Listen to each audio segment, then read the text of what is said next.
هذه المرثية كتب كلماتها بسام عبد الله حمود الشماع رثاء بعد وفاة المرحوم حسن كنانة رحمة الله تغشاه. أداء المنشد أبو معتز المضري، تسجيلات استديو لمسة إبداع، وكما القصيدة تحكي وتعبر بما فيها.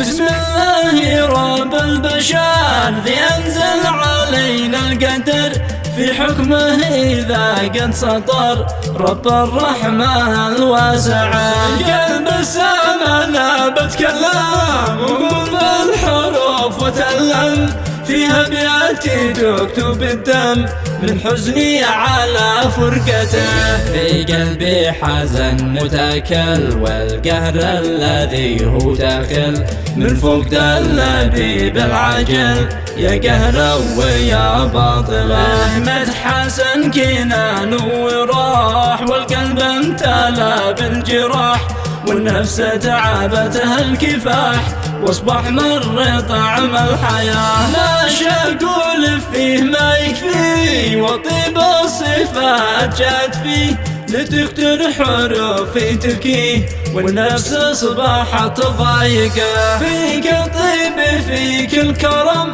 تجسد فيها على القمم، واصبح من مثيلك عدم ما مثيلك أي صفة. ما توقعت إنه يروح بعذره علينا يفوح، واصبح شخص من دون روح وتصير جثة هامدة، والناس كلها تعرفه في طيبه وفي حنكته.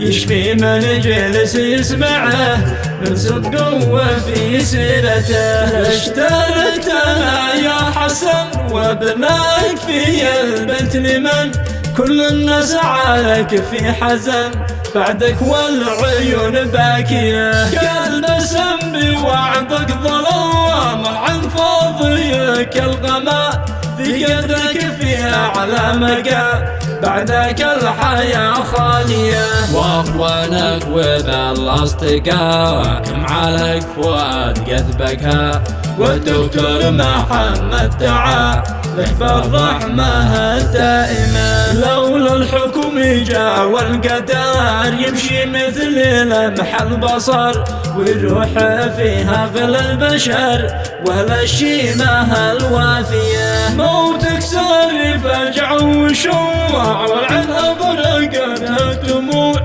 والقلب استجن والضلوع والنفس أصبحت تايهة. ما كنا فيك كان قليل وانت الأخ وانت الزميل، موتك كان علينا ثقيل ربي يسكنك جنته. واختمها بذكر الرسول مهدى جميع العقول، توصل مثل دفع السيوف من صلى عليه وآله.